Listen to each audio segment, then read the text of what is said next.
시댁 김장 때문에 이혼한 사람 알고 있는 분 계신가요? 오늘은 그 이야기를 하려고 이렇게 사연을 보내게 되었습니다. 김장 때문에 이혼한 사람이 다른 사람 이야기가 아니고 바로 제 이야기이거든요.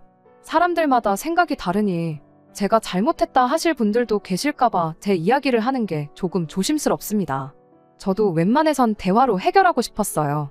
고작 김장 한번 하게 됐다고 이혼까지 결정했다면 저야말로 이혼당해도 싼 사람이고 세상에 제 편 들어줄 사람 없다는 거 잘 알고 있습니다. 저의 사연 한번 끝까지 들어봐 주시고 제가 정말 성급하고 잘못된 결정을 내렸다면 제가 잘못한 거라고 허심탄회하게 이야기해 주세요. 남편과는 2살 차이로 평범하게 맞벌이 생활하는 부부였습니다. 회사 퇴근 후에 모이는 직장인 동호회에서 남편을 처음 만나게 되었습니다. 동호회 안에서도 유일하게 미혼인데다가 연애도 안 하고 있던 2사람이었기에 자연스럽게 가까워지게 되었어요. 동호회 사람들이 둘이 잘 어울린다. 혼자인 사람들끼리 잘해보는 게 어떠냐 부추긴 것도 있었지만 연애를 시작할 당시에는 같은 분야에 관심을 가지고 동호회 활동까지 참석하던 저희였기에 그만큼 빠르게 친해질 수 있었어요. 거기에 저나 남편이 둘 다 30대 중반으로 나이가 있는 편이다 보니 연애 시작하고 얼마 지나지 않아서 결혼관에 대한 이야기까지 주고받게 되었을 정도로 진척이 빠른 편이었죠. 각자 결혼을 그 나이 먹도록 하지 않았던 이유는 달랐습니다. 남편은 20대 후반때쯤 결혼 이야기가 오가던 연애 상대가 있었다고 해요. 양가 허락을 받는 과정에서 이야기가 잘 풀리지 않아서 상견례도 하기 전에 결혼이 엎어졌다고 합니다. 그 뒤로 어쩌다 보니 아직도 결혼을 못하고 있던 상황이었다고 해요. 그 여자를 잊지 못해 결혼을 안 한 건 아니었다고 해명 아닌 해명을 해줬는데 사실 알아서 썩 좋을 거 하나 없는 이유였다 보니 그 부분이 조금 신경이 쓰이긴 했지만 제가 괜히 호기심에 꼬치꼬치 캐묻다가 알게 된 사실이니 그걸 걸고 문제 삼지는 않았어요.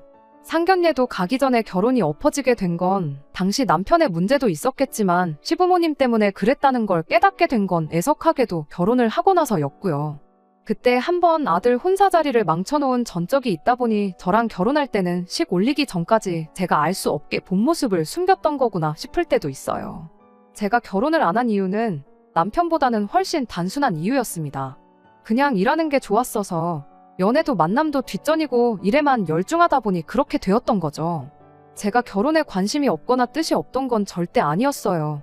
친정어머니께서도 제가 결혼만 한다면 아들한테 해주는 것보다 사위한테 훨씬 더 잘해주겠다 하실 정도로 제 결혼을 바라고 계셨고 저 또한 그런 저희 어머니 기대를 저버리고 싶은 마음은 없었어요. 친정어머니가 걱정하신다고 결혼을 해야겠다 생각했던 건 아니었고요. 일에 열중하면서 회사에서도 어느 정도 자리를 잡고 능력도 인정받고 하다 보니 여유가 생기게 되었고 여유가 생기니 자연스럽게 안정적이고 행복한 가정을 꾸리고 싶은 마음이 굴뚝 같았습니다. 제 앞가림 제가 스스로 할 수 있는 상황에 결혼이라는 게 제가 마음만 먹으면 언제든 할 수 있는 것이라고 생각했는데 막상 회사에서 인정받고 제 가치가 올라간 만큼 상대방이 저를 부담스러워한다는 느낌을 지울 수가 없었어요. 거기에는 제 나이도 한몫했을 거라 생각하고요. 배우자를 선택함에 있어 서로 조건만 따지는 그런 사이보다 연애 결혼을 하고 싶었던 제 욕심도 있었죠. 물론 남편하고도 연애 시작하고 2달도 채 지나지 않아 결혼 이야기가 오고 가긴 했지만 어쨌든 시작은 연애부터였으니 나름 다르다고 생각했고 같은 동호회에서 만난 만큼 취미나 관심 분야를 공유할 수 있었으니 이왕 하는 결혼이라면 마음도 잘 맞는 사람과 하는 게 좋겠다는 생각도 있었죠. 2사람 다 나이가 있었다 보니 양가 도움은 하나도 받지 않고 반반 결혼을 할 수 있었습니다. 남편 명의로 대출이 남아있는 집이 있어서 제가 모아놓은 돈으로 대출금 싹 다 정리해버렸고 공동 명의로 돌린 뒤에 그 집에 그대로 신혼살림을 차렸어요. 남편은 자기가 집을 해왔다고 하는데 대출금에 그 집에 들어간 혼수부터 결혼식 비용까지 액수로만 따지고 보면 반반 결혼한 거나 마찬가지였습니다. 저나 남편이나 벌이도 서로 비슷했고 양가 형편도 똑같다고 할 수는 없지만 노후 준비도 다 되어 있었던지라 정말 결혼하고 둘이 잘 살기만 하면 되는 거였어요. 남들보다 늦은 결혼이었던 만큼 보란듯이 잘 살고 싶은 마음뿐이었는데 세상일 참 마음먹은 대로 되지 않네요. 우리 아들 데려가줘서 고맙다며 간이고 쓸개고 다 빼줄 것처럼 하던 시어머니가 결혼하자마자 180도 돌변하더군요. 그리고 그때 남편이 20대 시절 결혼 이야기까지 오갔던 상대방과 상견례도 하기 전에 엎어지게 된 게 다른 게 아니라 시어머니한테 이유가 있다는 걸 깨닫게 되었고요. 저희 결혼이 액수로만 따진다면 반반 결혼이나 마찬가지였는데 그때 정확하게 장부라도 적어놓을 걸 그랬습니다. 홍기 놓친 아들을 구원해줬다며 결혼만 해주면 뭐든 다 해주신다던 분이 저를 얕잡아보기 시작했어요. 남편 명의였던 집을 공동명으로 바꿨다는 사실을 알고는 그때부터 저를 아들이 이뤄놓은 성공의 밥숟가락 얹어 사는 거머리 취급을 하더라고요. 결혼을 미끼로 당신들한테 한마디 없이 아들 명의의 집을 공동명의로 바꿔놓으니까 좋냐는 식이었죠. 그때는 그래도 신혼이다 보니 남편이 제 편을 들어줬어요. 제 편을 들어준 것도 사실 따지고 보면 아니죠. 사실을 있는 그대로 설명했을 뿐이니까요. 결국 따지고 보면 똑같은 돈 들여서 결혼한 건데 왜 그러시냐며 제 편을 들어줬는데 시어머니는 그것마저도 당신한테 말대꾸 한 번 한 적이 없던 순하디 순한 아들이 여자 하나 잘못 만나서 지 엄마한테 대든다고 받아들이셨던 거죠. 남편이 제 편을 들어주는 만큼 시어머니는 저를 고깝게 보기 시작했고요. 그래도 남편이 중간에서 버티고 있어주니 저한테 더 무슨 소리를 할 수는 없었는데 그걸 유치하게 시집살이로 복수하기 시작하더라고요. 모시고 살았던 게 아니다 보니 직접적인 시집살이는 아니었지만 일주일에 두세 번씩 안부 전화를 하라던가 하는 어이없는 요구부터 연락도 없이 신혼집 문 따고 들어와서는 살림 간섭을 한다던가 잔소리를 한다던가 하는 식으로 말이죠. 그 정도야 어떻게든 참을 수 있었는데 아들 아침밥은 잘 챙겨주고 있는지 검사하러 왔다고 아침 6시에 저희 집 문 따고 들어왔을 때는 정말 참을 수가 없었습니다. 그간 잘 참고 있었는데 아침밥 어떻게 차려주는지 검사하겠다는 말에 쌓여있던 게 터져버렸네요. 맞벌이 하는데 아침밥은 왜 저만 차려야 하느냐고 말대꾸를 했어요. 시어머니도 보통 분은 아니었던지라 며느리가 말대꾸를 한다며 바로 큰 소리가 터져나왔고 아침 대바람부터 시어머니랑 대판 싸우기 직전까지 갔었죠. 남편이 어떻게 시어머니도 말리고 저도 말리고 해서 그날 아침은 잘 넘어갔는데 그날 퇴근한 남편이 그래도 그렇지 그게 며느리가 시어머니한테 할 태도냐. 엄마가 틀린 말 한 것도 아닌데 뭐가 그렇게 불만이냐며 저한테 한마디 하더라고요. 출근 늦을까봐 자기가 나서서 말렸던 거지 그게 아니었으면 시어머니한테 욕 한 사발 먹게 내버려 뒀을 거라고 하는 겁니다. 저는 아침 안 챙겨 먹어도 그만인 사람이에요. 실제로 결혼하고 나서 남편이 아침 안 먹고 나가면 힘이 안 난다고 해서 몇 번 차려주긴 했는데 밥상 다 차려놨다고 해서 저도 같이 밥을 먹거나 한 건 아니었거든요. 아침엔 저도 출근 준비하느라 바쁘다고 아침은 알아서 챙겨 먹으라고 몇 번 이야기도 했었고 도무지 혼자서 밥을 먹을 생각은 없어 보여서 전날 저녁에 전자레인지에 돌려먹기만 하면 되도록 준비해주기까지 했었습니다. 전자레인지에 돌리기만 하게 준비해준 것만 해도 감지덕지 해야 할 사람이 아침밥은 당연히 내가 차려주는 거고 시어머니 말이 틀린 게 없다고 엄마 편을 들고 있으니 엄청 서운하더라고요. 그래서 그때 처음으로 부부싸움을 하게 되었습니다. 남편과는 냉전 상태로 거의 3일 정도 말 한마디 주고받지 않을 정도였는데 그 싸움을 친정어머니가 대신 말려주셨어요. 제 딴에는 너무 속상해서 신세한탄이라도 하려고 친정어머니한테 전화를 했었습니다. 세상에 무조건적으로 제 편을 들어주는 건 역시 내 가족밖에 없구나 싶었어요. 하지만 어머니께서는 그렇다고 평생 남편하고 말 한마디 안 하고 지낼 건 아니지 않냐며 적당한 타이밍에 화해를 하라고 조언을 해주셨어요. 어머니랑 아내랑 싸우면 중간에서 새우등 터지는 게 남편이라고. 저희 아버지도 할머니 문제로 어머니 속을 많이 썩였다고 하시면서 먼저 화해의 손길을 건네보라 저를 설득하셨죠. 제가 직접적으로 미안하다고 하지는 않았지만 어찌저찌 화해는 했습니다. 남편도 불편했던 게 이만저만이 아니었다 보니 꽤나 이성적으로 나왔고요. 화해한 뒤에는 확실하게 짚고 넘어갈 건 짚고 넘어가자 했어요.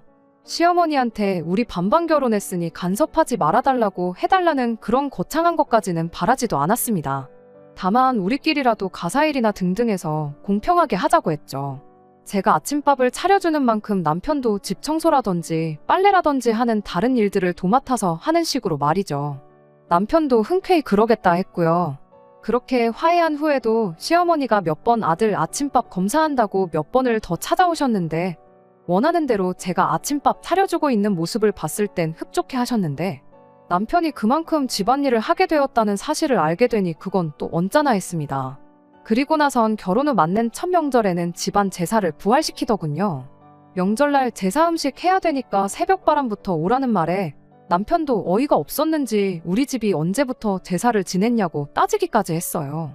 모처럼 연휴인데 쉴 만큼 쉬다가 느즈마키 시댁 가서 점심 먹고 집에 올 계획이었는데 새벽 일찍부터 가자니 남편도 가기 싫었던 거고요. 시어머니는 이제 너도 결혼했는데 조상님 덕 좀 보려면 제사를 지내야지 않겠냐 하시는데 그전에는 조상님 덕 안 보고 멀쩡히 잘 사시던 분들이 이제 와서 저러는 게 누가 봐도 저한테 일 시키고 싶어서 그러는 거라는 걸 단번에 알 수 있었죠. 막상 제사 시작하니 지방도 쓸 줄도 모르고 상 차리는 방법도 제사 절차도 아무도 몰라서 제사도 제가 옆에서 이것저것 알려주면서 해야 했네요. 저희 집이 제사를 거의 FM대로 지내는 집이었다 보니 시댁 제사가 힘들 것도 없었습니다. 솔직히 음식하는 것도 결혼 전에 명절 때마다 매번 하던 일이라 힘들 것도 없었고 음식은 넉넉하게 한 만큼 집에 가져가면 그만이었으니 그냥 하루 고생해서 연휴 내내 먹을 거 걱정 없이 편하게 보낼 수 있겠다는 생각이었거든요. 명절 제사를 부활시켜도 스트레스 하나를 받지 않는 모습을 보니 시어머니는 시어머니대로 약이 바짝 올라서 겨울 다가오니 이젠 김장을 부활시키더라고요.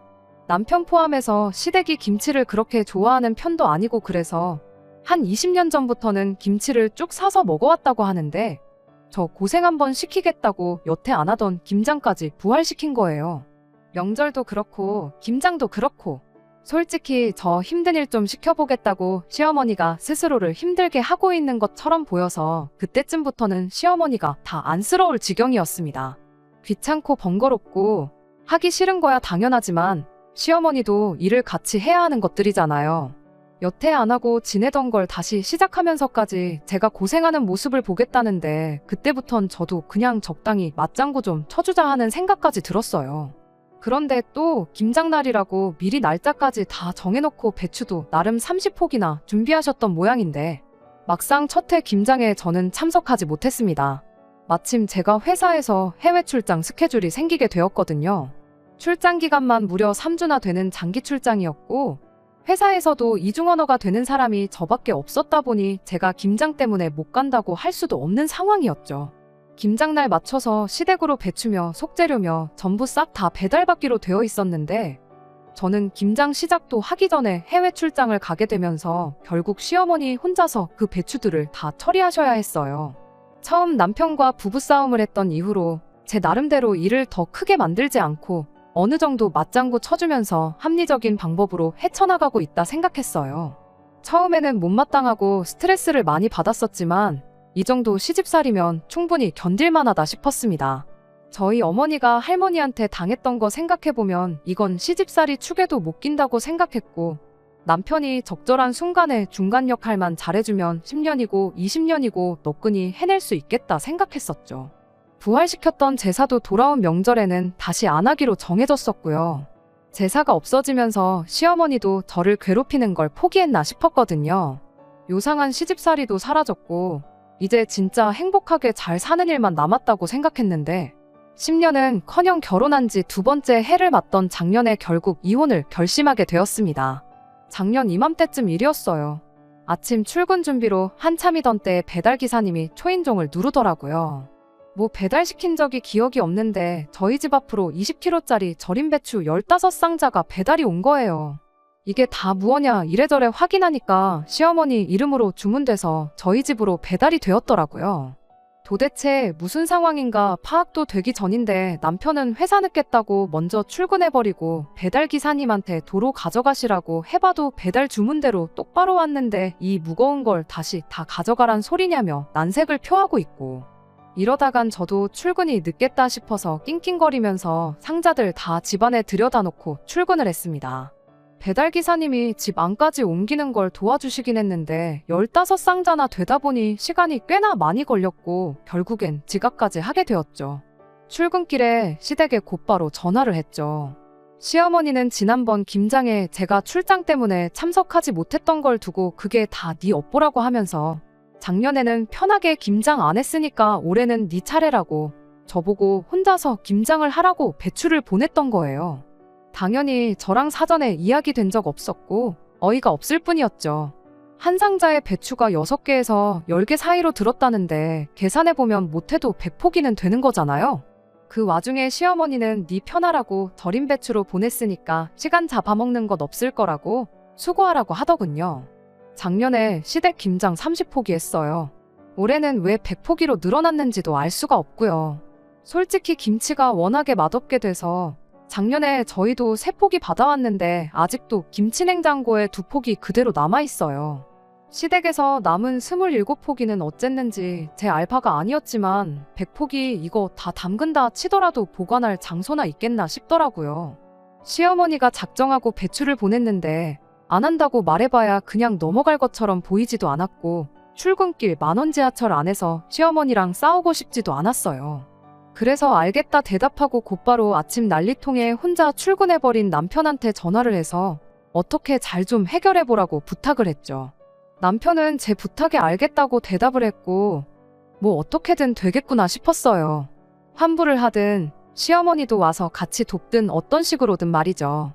회사 도착해서도 엄청 신경이 쓰이긴 했는데 남편한테 전화를 해도 바쁜 건지 전화를 받지 않았고 아무쪼록 잘 해결되길 바라는 것 말고는 할 수 있는 게 아무것도 없었습니다. 그리고 점심에 친정어머니한테서 전화가 걸려왔어요. 그리고 그 순간 이혼을 결심했죠. 친정어머니는 전화로 대뜸 니네 뭐 식당이라도 하나 차리기로 했냐면서 배추가 이게 다 뭐냐고 물어오셨어요. 어머니가 어떻게 알고 계시냐고 곧바로 물었죠. 대답하시기를 아침에 박서방한테 장모님이 담가준 김치가 먹고 싶다고 전화가 왔었답니다.